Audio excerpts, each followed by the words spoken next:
Every lock has a story, a secret whispered in metal. Most people only ever see the keyhole, a dark, unknowable void. They see a barrier, a question they don't have the answer to.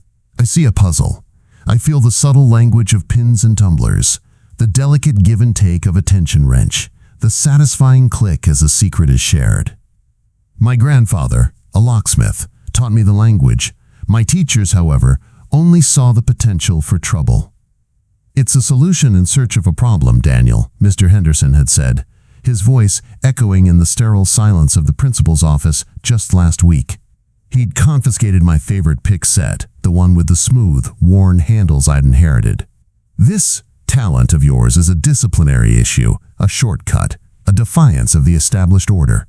In his world, the only legitimate way through a door was with the correct, officially sanctioned key. Anything else was a violation. He saw a delinquent. I just saw a way to understand how things worked. That's how I ended up here, in Saturday detention, staring at the imposing oak door of the old library annex. It was a room rarely used, reserved for punishment and dusty, forgotten books.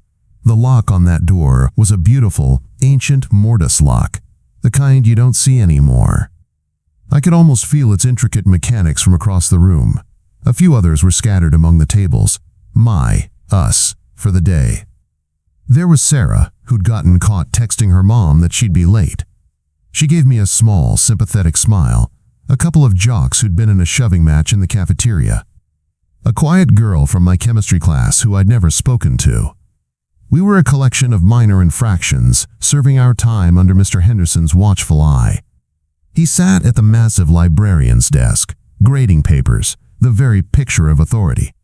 He was in the middle of a lecture about responsibility when I first noticed it.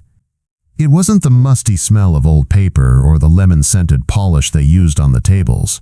It was something else, something sharp and acrid, hiding underneath the other scents. A faint, chemical tang, like old wiring getting too hot. I glanced at the ceiling, at the ancient light fixtures and the yellowed acoustic tiles. No one else seemed to notice. Henderson's voice droned on, a predictable rhythm of disappointment and consequence. But I couldn't shake the smell, or the sudden, cold knot tightening in my stomach. It was the smell of a problem that no key was ever made for. I tried to ignore it, to focus on the rhythmic tick of the large clock above Henderson's head, but the chemical smell was getting stronger. It was clawing at the back of my throat now. I saw the quiet girl from my chemistry class, Maya, I think her name was, pressed the sleeve of her sweater to her nose. Her face was pale, and a small, tight cough escaped her lips. She had an inhaler she sometimes used before labs. The thought of her needing it in a room that was slowly filling with something toxic sent a fresh spike of alarm through me. Mr. Henderson, oblivious, was still talking. "The rules are not suggestions. They are the bedrock of a functioning society." His words were just noise. My eyes were fixed on the gap beneath the main door to the hallway. A thin, gray tendril of smoke was curling into the room, ghostly and silent. Then another. "Smoke," one of the jocks whispered, his voice cracking. He pointed, and suddenly everyone saw it. Sarah gasped. Maya started coughing again, a deeper, more ragged sound this time. The smell wasn't just a nuisance anymore. It was an enemy, thick and oily. The fire alarm, as if on cue, began its deafening, frantic shriek. Panic erupted. Mr. Henderson shot to his feet, his face a mask of disbelief. "Everyone stay calm," he commanded. But his voice was drowned out by the alarm and the scrape of chairs as kids scrambled away from the door. He rushed to it, grabbing the heavy brass handle. He yanked, but it didn't budge. He fumbled for the keychain clipped to his belt, his symbol of ultimate authority, and jammed a key into the lock. It wouldn't turn. "It's locked from the outside," someone yelled. Henderson rattled the handle again, his composure cracking. He was the man with all the official keys, the one who believed in the established order. But that order was now a wall of heat and smoke on the other side of a door he couldn't open. He saw a lock as a simple mechanism of compliance. He never once thought about what happens when compliance gets you killed. It's a strange thing, watching the person who called your only real talent a problem become completely powerless. If you've ever felt like your skills were misunderstood, like the world just doesn't see the real value in what you can do, go ahead and hit that like button and subscribe so you don't miss what happens next. Smoke was pouring in now, hot and choking. Maya was hunched over in her chair, wheezing, her eyes wide with fear. The main door was no longer an option. We were trapped. My gaze snapped to the other side of the room, to the imposing oak door of the library annex, to the beautiful ancient mortise lock. The solution in search of a problem.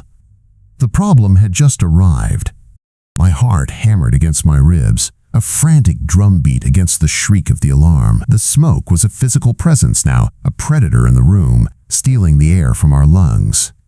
Maya's wheezing was a desperate counter-rhythm. Mr. Henderson stood frozen by the main door, a statue of useless authority, his keychain dangling from a trembling hand. For a split second, I saw his world crumble, the world where rules and the right keys were all you ever needed. That's when the small, wire-reinforced window in the main door turned a brilliant, hellish orange. A spiderweb of black cracks spread across the glass, and then, with a deafening crack, it exploded inward. A wave of heat washed over us, so intense it felt like it was peeling the skin from my face. Shards of glass skittered across the floor. Through the newly opened hole, we could see them, angry, writhing tongues of fire, devouring the hallway. Black smoke, thick as tar, billowed into the room, no longer seeping but flooding. Sarah screamed. The sound was raw, ripped from her throat. One of the jocks stumbled back, tripping over a chair, his face a mess of terror and disbelief. The fire wasn't just on the other side of the door anymore. It was here. It was clawing its way in. The sight of those flames burned away my panic, cauterizing the fear and leaving something cold and hard in its place. The world narrowed. The screams, the alarm, the choking smoke, it all faded into a dull roar. There were only two things in my universe now: the impassable wall of fire at one end of the room, and the beautiful, ancient mortise lock at the other. The problem had just declared war. I pushed off the table and strode toward the librarian's desk, my eyes locked on Mr. Henderson.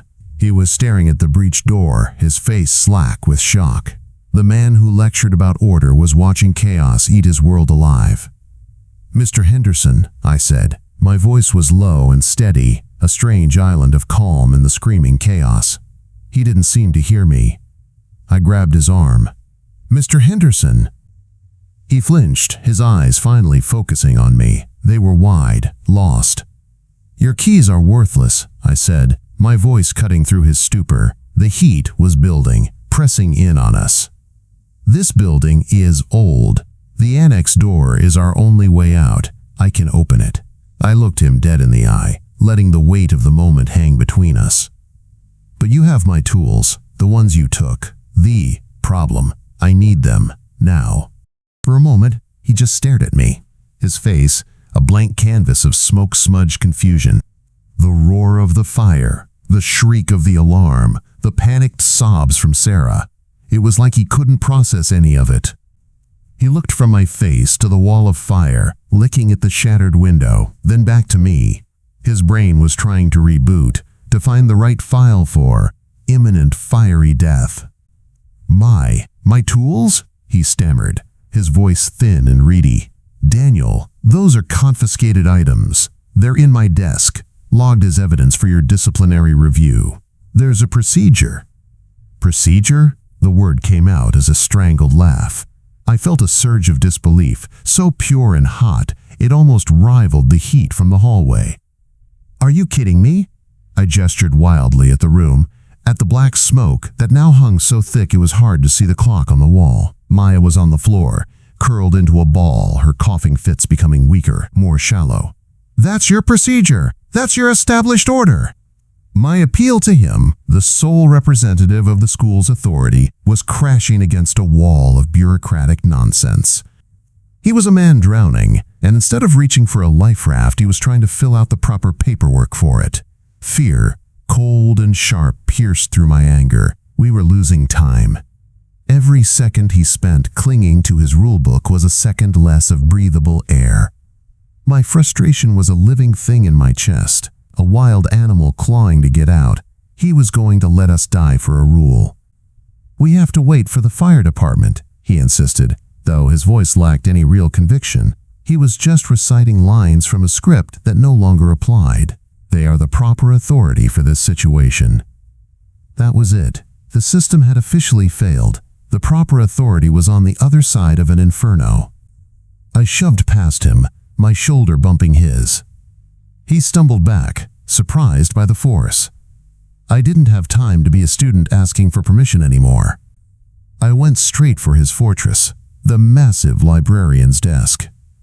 "Daniel, stop this at once. That is school property," he yelled, finding a sliver of his old command. I ignored him, yanking on the top drawer. Locked. Of course it was locked. I gave it another, harder pull, the wood groaning in protest. The metal handle bit into my fingers. It was useless. My eyes scanned the desktop, cluttered with graded papers and red pens. There, next to a half-empty mug, was his keychain, the one he'd fumbled with at the main door, the keys to his kingdom. I lunged for them. He saw my intent and moved to intercept me, his hand reaching to cover the keys. "Don't you dare!" But I was faster. My hand closed over the cold metal ring just as his fingers brushed mine. I yanked them away and spun toward the drawers again, jamming the smallest key I could find into the top drawer's lock. It didn't fit. My hands were shaking, slick with sweat. The smoke was a thick, burning blanket. I tried another key. It slid in. With a twist and a click, the lock gave way. I threw the drawer open, my heart pounding. Inside, beneath a stack of disciplinary forms, was a large manila envelope with my name scrawled across it in his precise, judgmental handwriting. I ripped it open, and my pick set spilled into my palm. The worn, familiar metal felt like a promise. The system had failed. The problem was now the only hope we had. My fingers closed around the familiar steel of my picks, the worn handles a grounding weight in my trembling hand. For a second, the world was just the cool metal against my sweaty palm. A lifetime of lectures, detentions, and disappointed looks, all for this moment. I looked up, ready to move, and my blood ran cold. The fire wasn't waiting politely in the hallway anymore.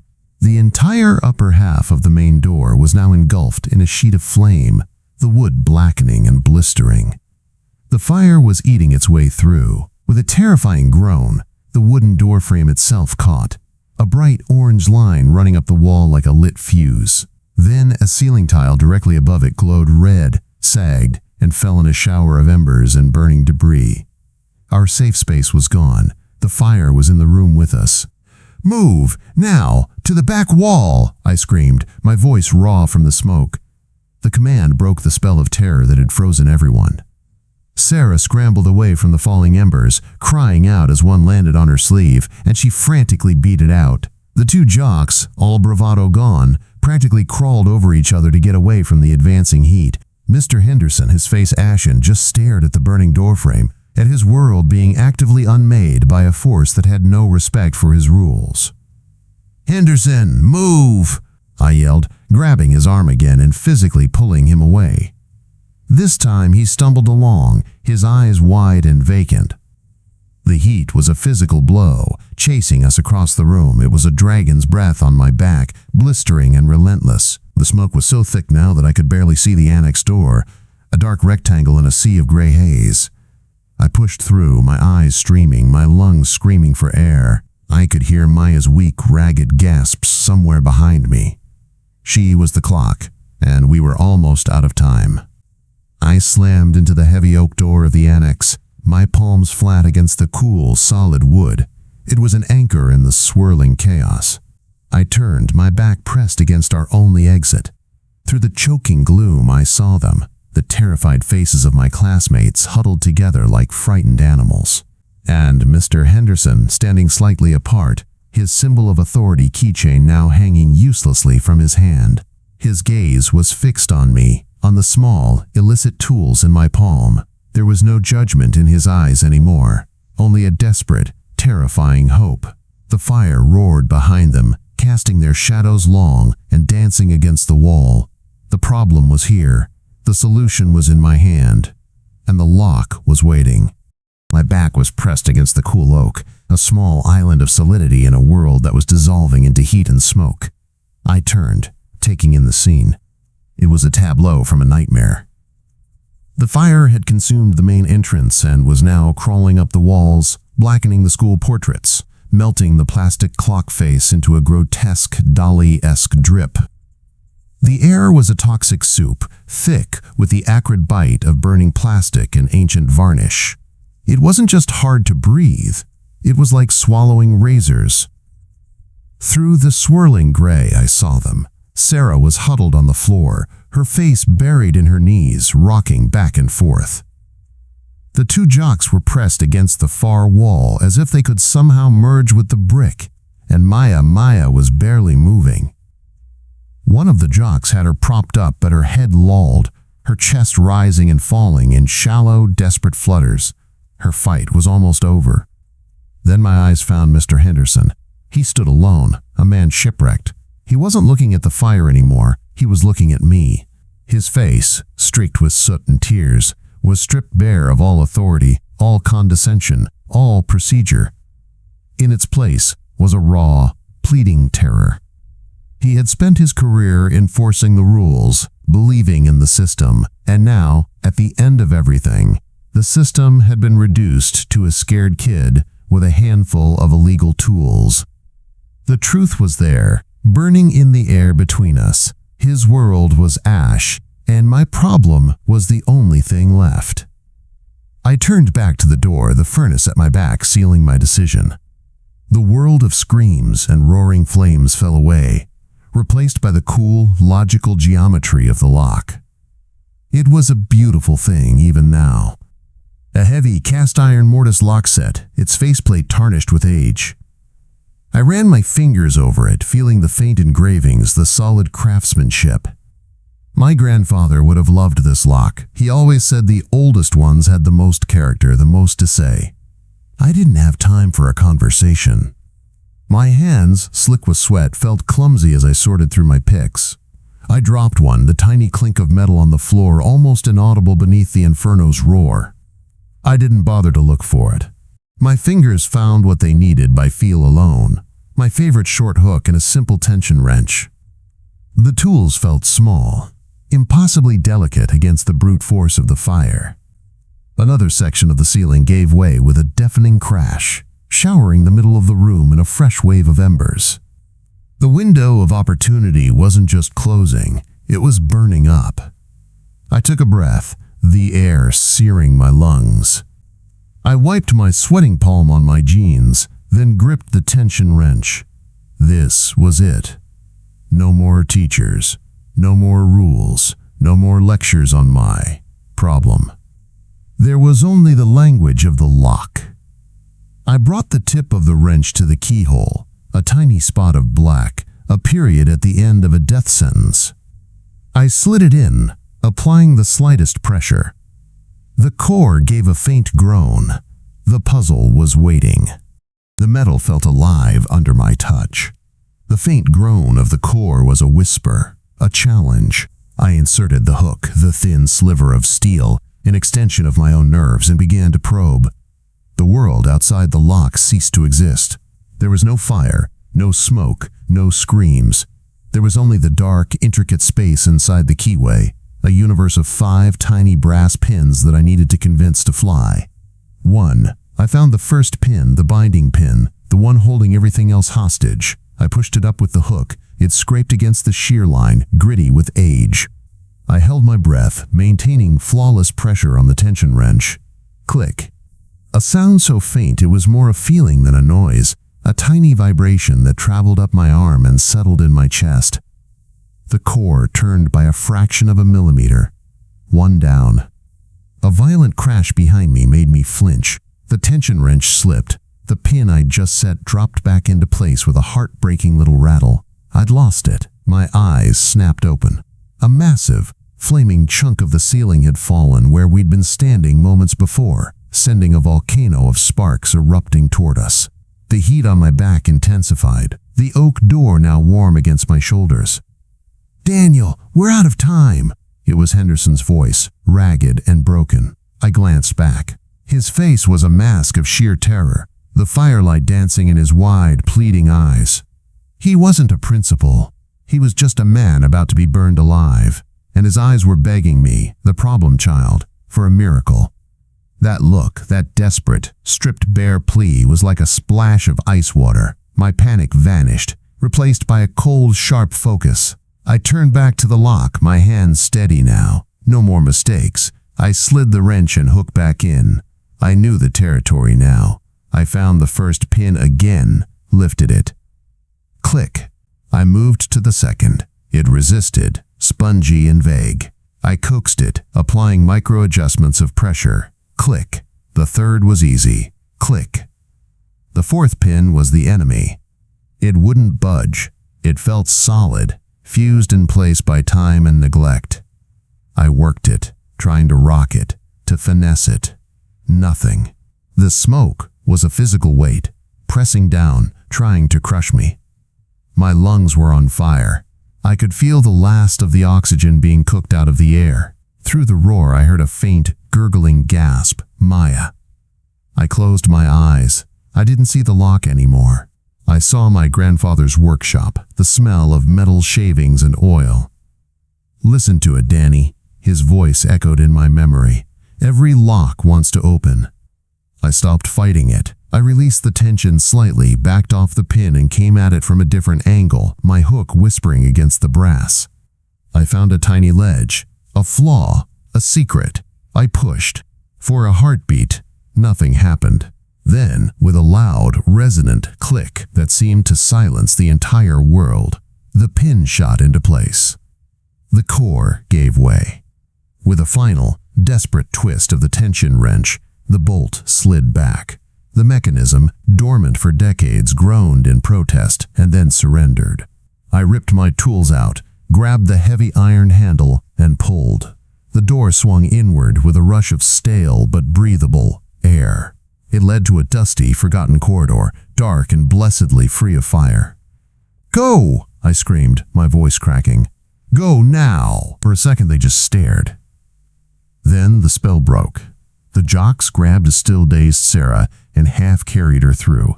I turned, looking for Henderson. He was lifting Maya, her small form limp in his arms, and stumbling toward the doorway, his face streaked with soot and tears. He passed me, his eyes locking on mine for a single, profound moment. There was no procedure in that look, no rule book. Only a debt that could never be spoken. He nodded once, a gesture of absolute surrender and gratitude, and disappeared into the dark. I was the last one left. I took one final look at the inferno that had consumed the room, at the molten clock and the burning embers of my disciplinary file, and stepped through the door, pulling it shut behind me. The heavy oak door thudded shut, and the world went silent. Not truly silent, of course. The roar of the inferno was still there, a muffled, hungry beast on the other side of the wood, but the immediate, overwhelming chaos was gone. The air was cool, musty, and blessedly thick with dust instead of smoke. I leaned my forehead against the door, the wood cool against my feverish skin. My legs felt like they'd been replaced with jelly.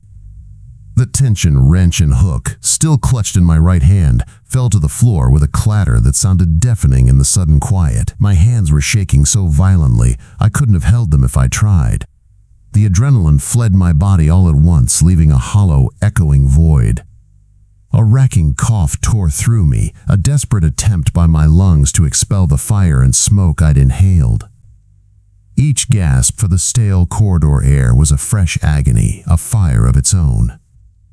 I slid down the door until I was sitting on the grimy floor, my head between my knees, just trying to breathe. We were in a long, narrow service corridor. A single, bare bulb flickered weakly far down the hall, illuminating dust motes dancing in the air. The others were shadows huddled a few feet away. I could hear Sarah's quiet, hiccuping sobs. Mr. Henderson had laid Maya down gently, and one of the jocks was using his phone's flashlight to check on her. Her breathing was still shallow, but it wasn't the horrifying gurgling sound from before. She was alive. We stumbled down that forgotten hallway, a ragged procession of survivors, until we found a metal door with a push bar. It opened onto the back parking lot, and we spilled out into the night. The cold air was a shock, but the scene was pure chaos. Fire trucks, ambulances, police cruisers, a constellation of flashing red and blue lights painting the night. Shouts, the crackle of radios, the high-pressure hiss of water hitting the building. Paramedics saw us and swarmed, their faces grim. An oxygen mask was pressed over my face, and the cold, clean air was the most wonderful thing I had ever felt. They led me to an ambulance, my legs barely cooperating. They were putting Maya on a gurney, Henderson hovering beside her, refusing to leave her side. After a few minutes, a man in a heavy coat with Fire Marshal printed on the back approached me, a notepad in his hand. "Son, I need to ask you what happened."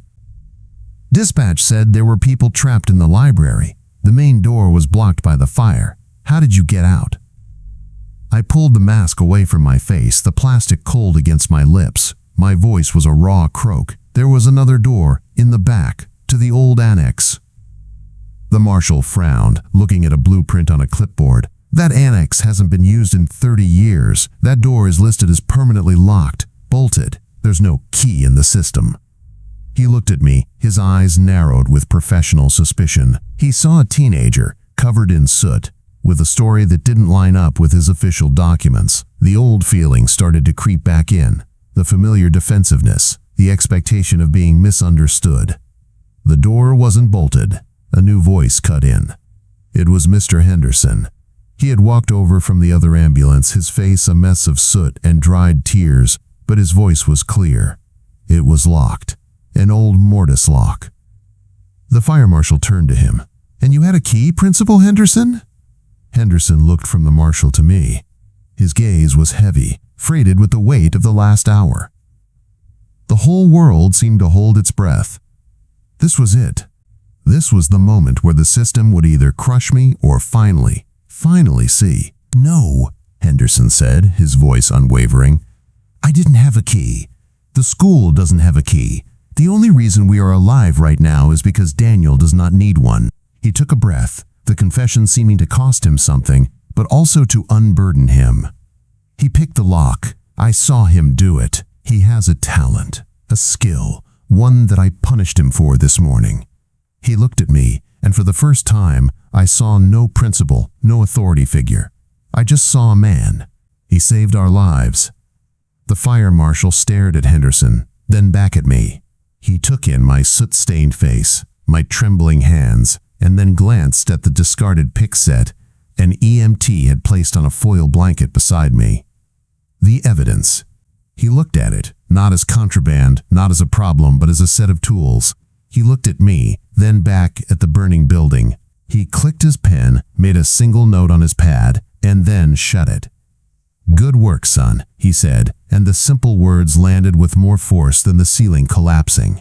He gave me a short, sharp nod and walked away, already shouting new orders into his radio. The system hadn't just bent. Henderson had broken it open for me. He had used his authority not to enforce a rule, but to validate a truth. And in the flashing lights of the fire trucks, surrounded by the wreckage of his ordered world, he had finally used the right key. The silence didn't last. It was replaced by a new kind of noise, one that followed me home from the hospital after they'd declared my lungs clear enough. It was the quiet hum of my own frayed nerves, the phantom roar of flames every time I closed my eyes, the imagined sound of a pin refusing to set. Sleep offered no escape. The fire was always there, waiting for me in the dark. In my dreams, I'm back at the annex door, the heat scorching my clothes. My hands are slick with sweat, but it's not from the heat, it's from fear. The hook trembles in my fingers. The fourth pin, it won't move. I push, I scrape, I beg, but it's fused solid. Behind me, Mr. Henderson's pleas turn into screams, and the last thing I hear before I jolt awake, drenched in cold sweat, is the sound of Maya's breathing stopping altogether. I was a hero, apparently. The local news ran a segment, "Teen's Troubling Talent Saves Classmates." They used a picture from last year's school photos. A smiling, oblivious version of me who still thought locks were fun. People at school would look at me with a mixture of awe and pity. They'd whisper in the halls. Some would clap me on the shoulder and say, "That was amazing, man," as if I'd just won a football game. They didn't see the fire reflected in my eyes. They didn't understand that I hadn't won anything. I had just survived a nightmare that refused to end.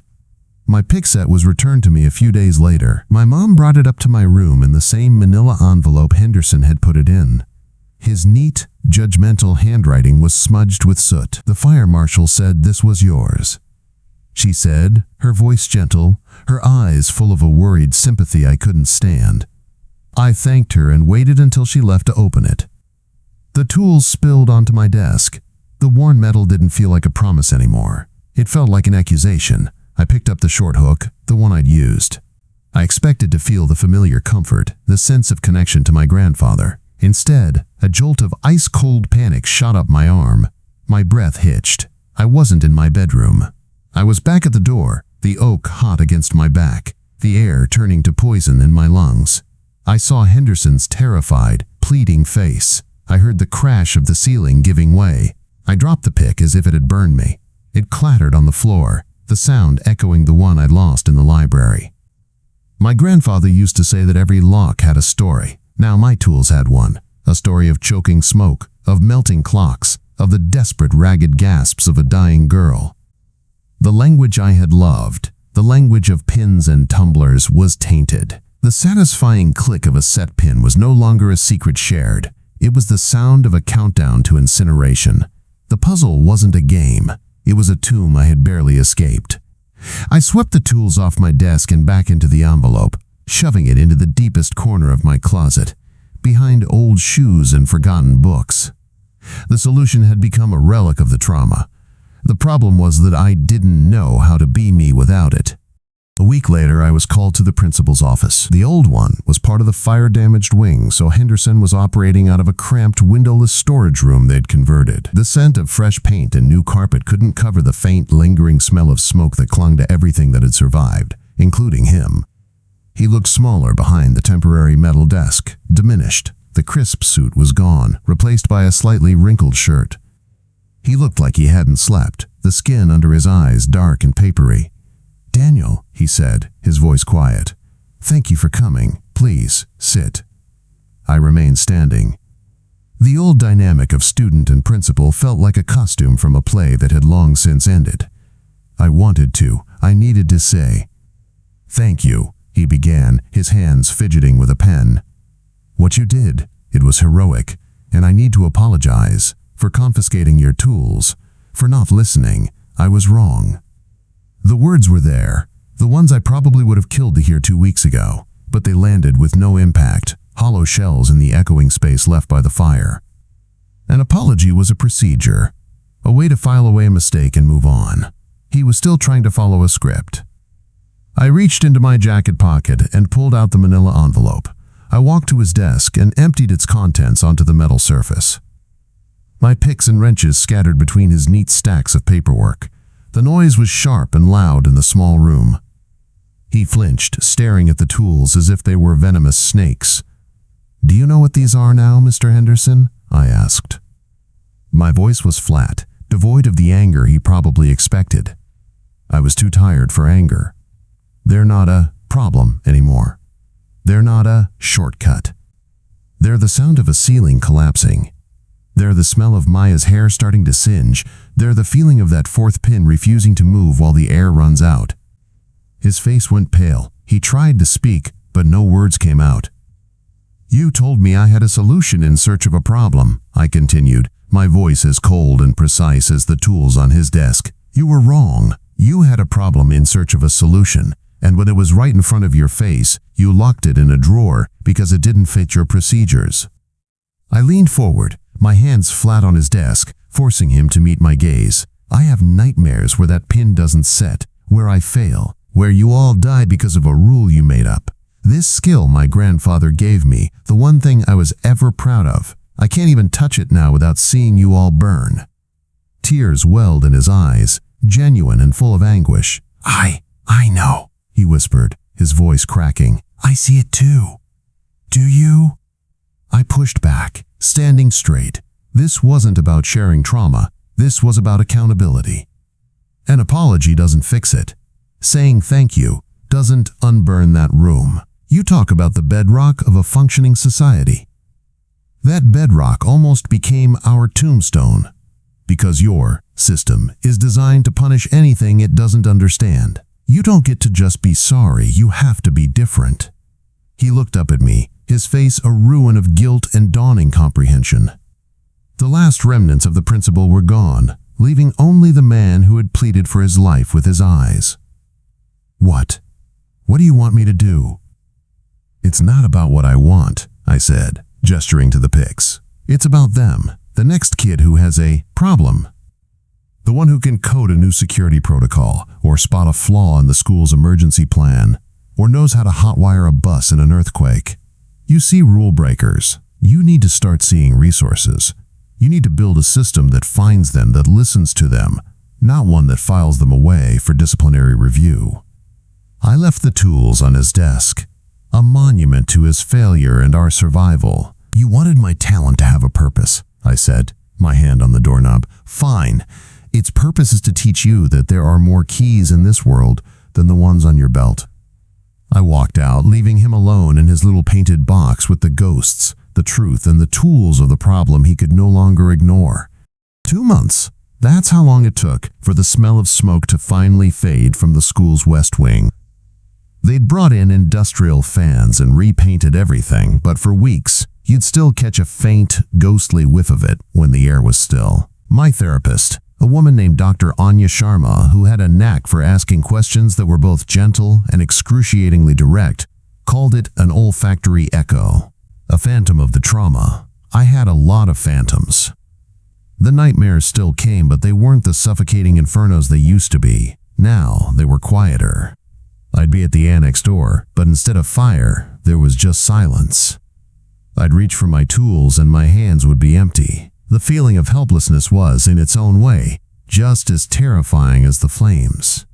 Dr. Sharma said this was progress, a shift from reliving the event to processing the fear of failure. It didn't feel like progress. It felt like a different kind of prison. The school felt different too. Henderson had kept his word. A memo had gone out announcing the formation of the Applied Solutions Group. The description was vague, a club for students with unconventional skills to work on real-world problems for the school district. Security flaws, efficiency audits, emergency protocols. It was his penance, written on official letterhead. Sarah had joined. So had one of the jocks. They said it was weird but good. I told them I wasn't ready. Today, I decided I was. Not for the club, not yet, but for the door.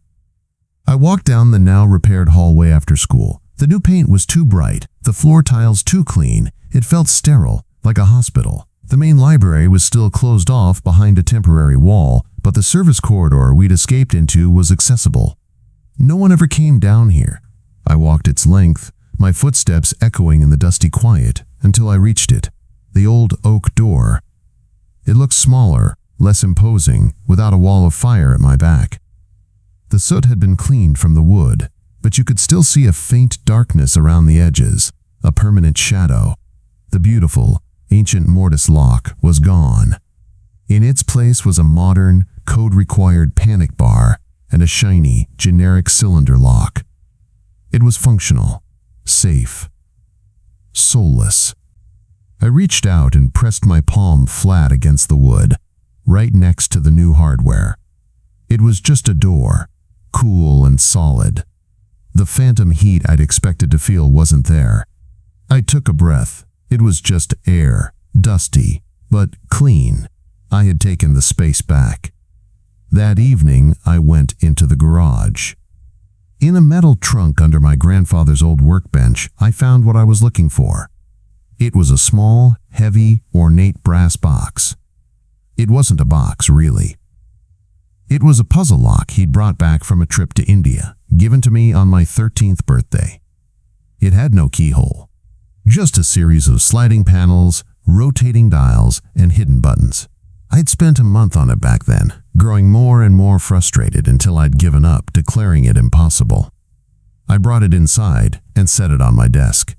I didn't have my picks. They were still with Henderson, serving their new purpose as a monument on his desk. I didn't need them for this. This wasn't about force or finesse. It was about listening. I picked it up. The brass was cool and heavy in my hands. I felt the familiar jolt, a faint tremor of panic. My breath hitched. The fourth pin. It won't move. I didn't drop it. I held on, my knuckles white, and focused on the grounding technique Dr. Sharma had taught me. The feel of the chair beneath me. The sound of the clock on my wall. The intricate engravings on the brass under my fingertips. The panic subsided, leaving a quiet hum. I wasn't trying to open it. I was just reintroducing myself. I ran my thumb over a dial, feeling the faint clicks of its internal gears. I traced the seams of a panel that didn't seem to move. My grandfather had loved this thing. He said it told a story not of keeping people out, but of rewarding the patient. It wasn't a barrier. It was an invitation to understand. For the first time in 2 months, I held a lock in my hands and didn't feel the heat of the fire. I didn't hear Maya's gasps or Henderson's pleas. I felt the weight of the metal, the coolness of the brass, the faint, silent whisper of the puzzle within. It wasn't a problem. It wasn't a solution. It was a story. And for the first time in a long time, I felt like I might be ready to listen to it again. I worked on the puzzle box for 3 nights. I didn't force it. I just let it rest in my hands while I did my homework, my fingers tracing the patterns, getting reacquainted with the language of metal without the pressure of an audience or a ticking clock. On the 3rd night, sitting at my desk, with the window open to the cool night air, I felt it, a tiny seam that wasn't flush. I pushed. A panel slid back, revealing not a keyhole, but a small, copper button. I pressed it. Another panel on the opposite side popped open. It was a conversation, a give and take. An hour later, after a dozen more steps, I heard a soft, internal thump. The lid lifted. Inside, nestled on a bed of faded velvet, was a single, intricately skeletonized key. It didn't open anything. It was a piece of art, a locksmith's calling card, a reward for patience. A reminder that some things aren't meant to keep you out, but to see if you're worthy of being let in. The next day at school, Henderson found me. He didn't call me to his office. He just met me by my locker between classes, a humble act that spoke volumes. "Daniel," he said, his voice still carrying that tired, raspy edge. "The Applied Solutions Group is meeting this afternoon. We're stuck on something. I was wondering if you might be willing to take a look." It wasn't a command. It wasn't even a request. It was an admission. I walked into the classroom that afternoon. Sarah was there, sketching a new evacuation map on a whiteboard. One of the jocks was timing her proposed route on a stopwatch. And by the window, talking animatedly about something on a tablet, was Maya. She saw me and her face broke into a wide, genuine smile. Her inhaler was on the desk beside her, but her breathing was easy and clear. Seeing her like that, so full of life, was like a final stubborn pin clicking into place in my own chest. Henderson stood by a table. On it was a gray, metal box. "This is a prototype for a new classroom emergency kit," he explained. "It has a biometric lock for faculty, but we need a manual override. The engineers designed one, but it's too complicated. Takes the average teacher 90 seconds to open. We need it to be faster." He looked at me. "We need someone who thinks differently." My old pics were still on his desk in his office. I'd seen them when I walked past. A monument. But for this, I didn't need them. This was a different kind of lock. I ran my hands over the box, feeling the seams, the hinges, the small dial of the manual override.